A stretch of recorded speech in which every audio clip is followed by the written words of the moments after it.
Shalom. I'd like to start out by giving all glory, praise, and honor to Yahweh Bahasham, Yahweh Shai Bahasham, Rakach Wadash. Double honors to the elders and apostles of the Great Millstone, and Shalom to the elect of Israel. This is Thamayim in Atlanta, and found this TikTok video on underground cities, and then I have also another one on a deep underground bunker. And the elite of the Edomites, as well as the elite of the other nations, are realizing that judgment time is coming around and that their destruction is near. And so they're building all of these underground cities and underground bunkers and so on and so forth. But we'll go ahead and check this out, and then we will get into the scriptures.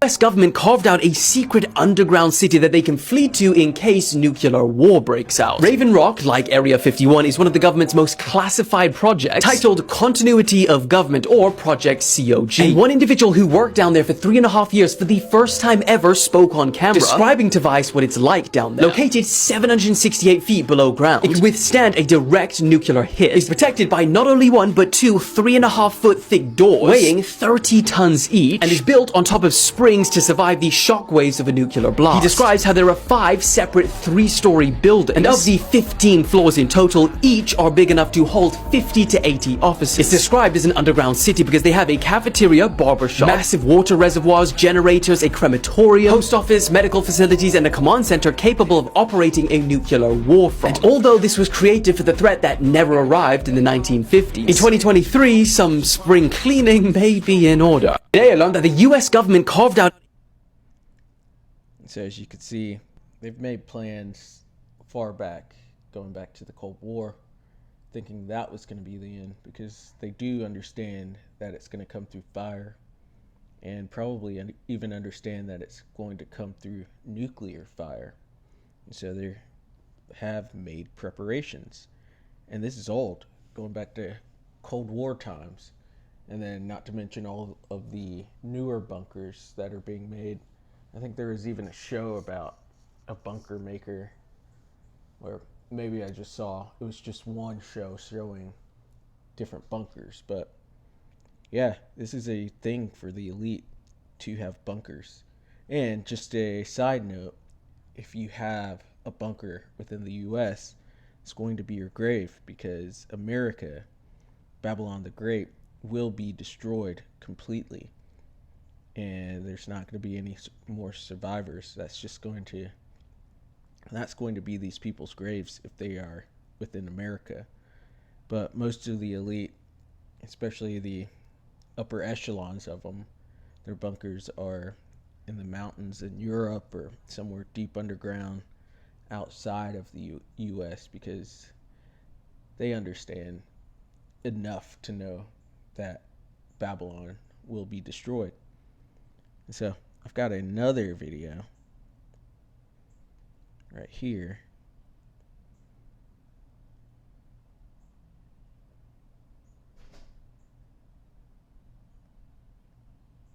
Oh no,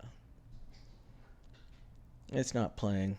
But even from just this view, you can see how massive this place is. And to be honest, I don't know if this is an actual underground bunker or if it's a mine somewhere, but the title does say massive underground bunker. So we'll assume that the internet is actually correct and that this is a huge bunker. But just to reiterate that these things do exist, bunkers are out there, and the elite will try to escape from Yahweh Shai and from the destruction that's coming in bunkers, and it's scriptural. And we will go to it. So we're going to start out at Job 14:5. Seeing his days are determined, him being the Edomites, the self-proclaimed white people or Caucasians, seeing his days are determined, The number of his months are with thee. Thou hast appointed his bounds that he cannot pass. And so they cannot extend their time of rulership in any way. They believe they can, and that's why they're doing this great reset and this NWO that they're trying to do, so that they can rise from the ashes as the phoenix. But the Lord has already appointed them the exact amount of time that they will be in rulership, because prophecy states that they're going to fall. Their fall brings in the kingdom of heaven. And so they can't push the kingdom of heaven back at all. And they have to pay for all of the wickedness that they have done throughout the ages. It's their destiny. It is their manifest destiny. And there's just a part 2 to everything that they've done. So this is Jeremiah 16:16, because it said in Job, it said, seeing his days are determined. So he sees his end, and some of that is by the prophets rising up. It's said in Ezekiel 37.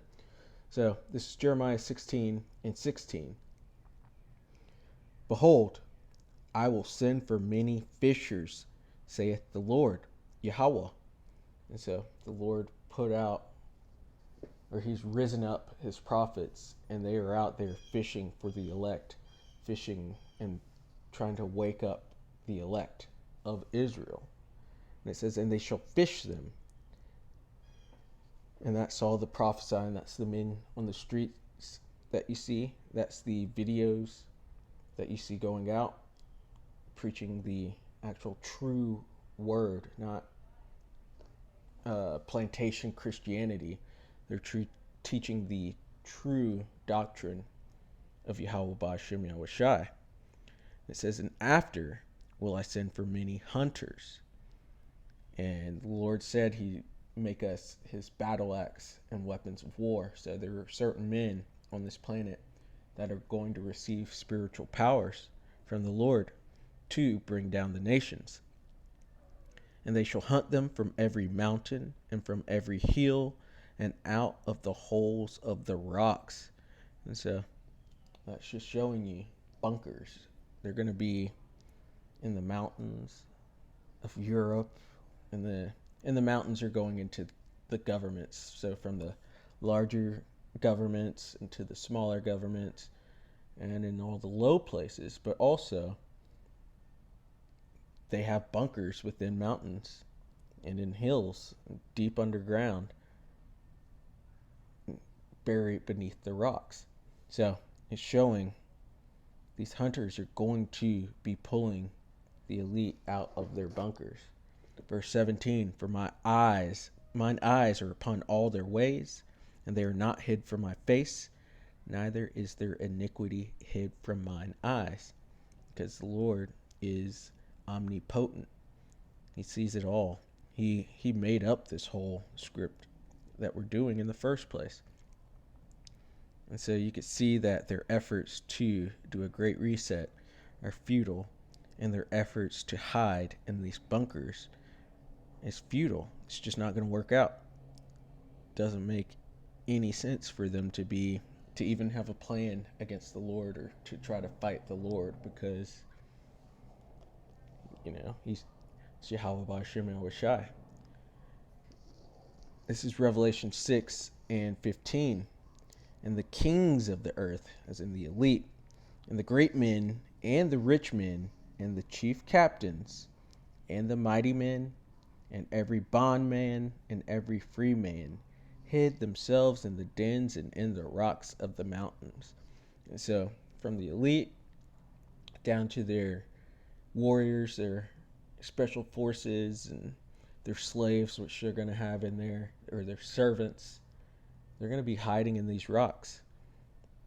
It says, it said to the mountains and rocks, fall on us, and hide us from the face of him that sitteth on the throne, and from the wrath of the Lamb.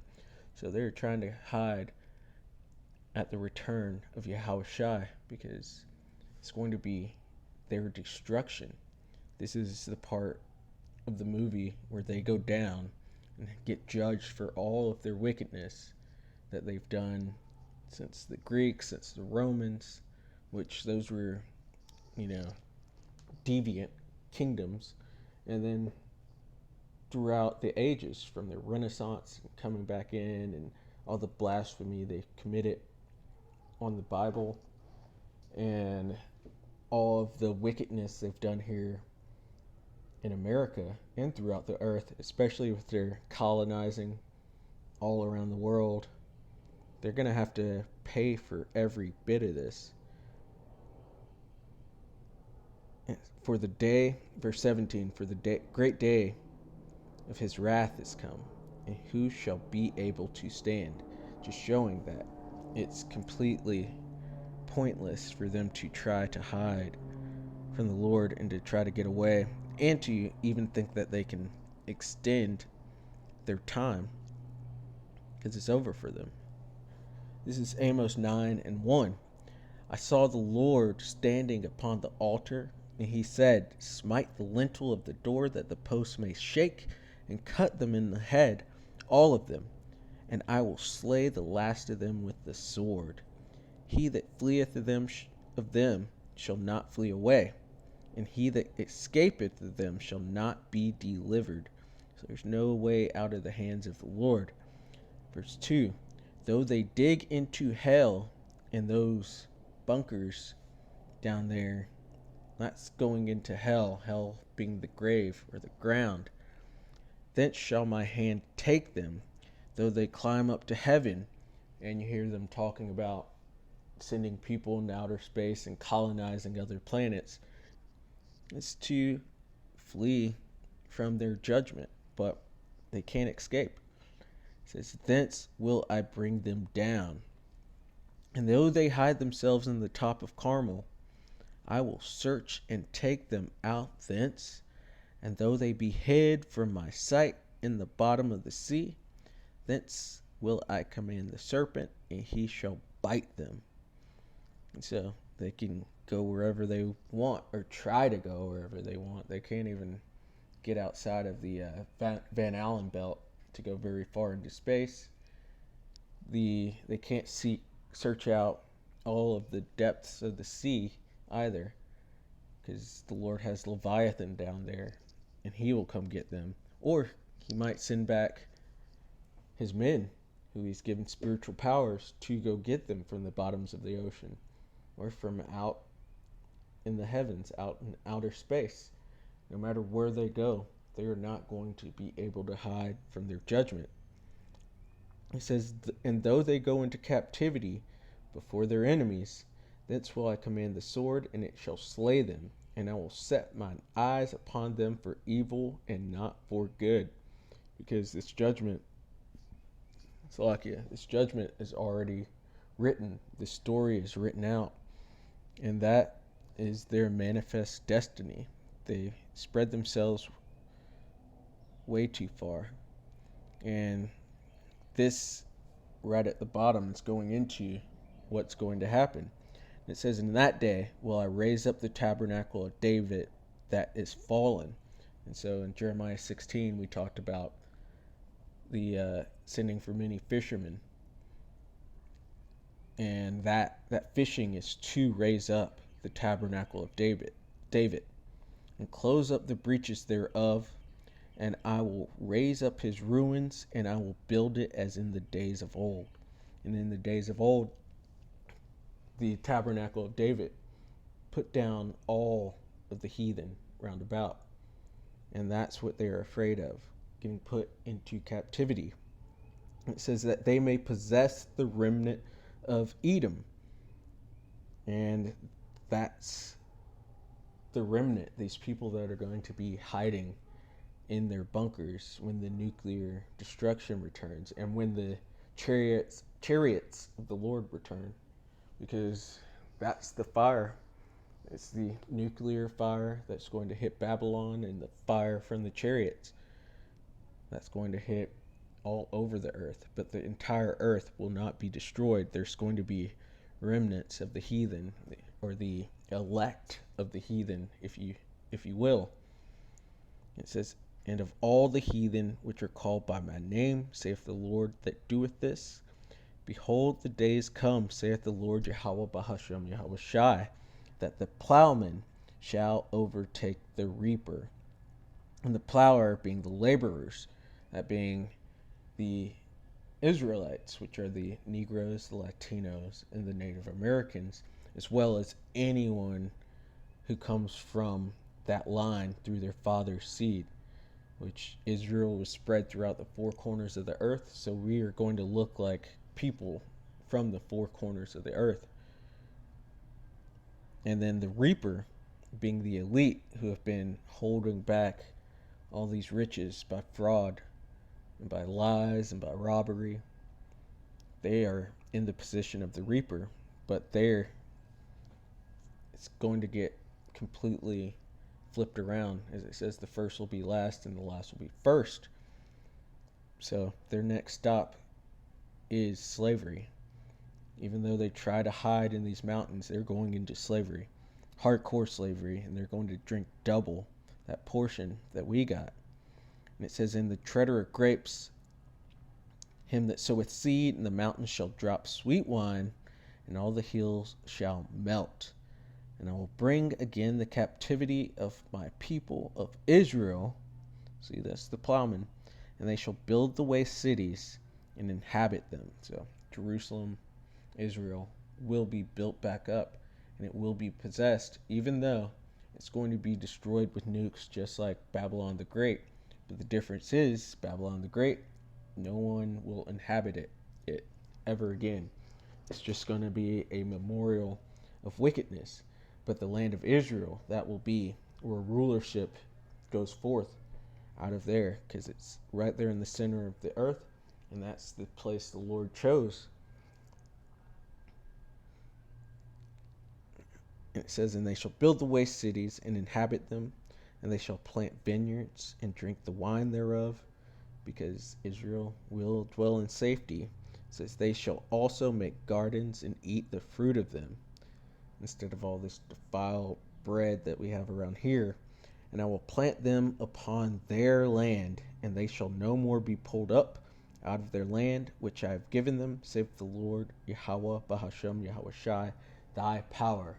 And so, at the end of the day, there's nothing that the heathen can do to outrun judgment. There's nothing these Edomites can do to outrun their judgment. They know who they are, and they should be terrified of what's coming to them.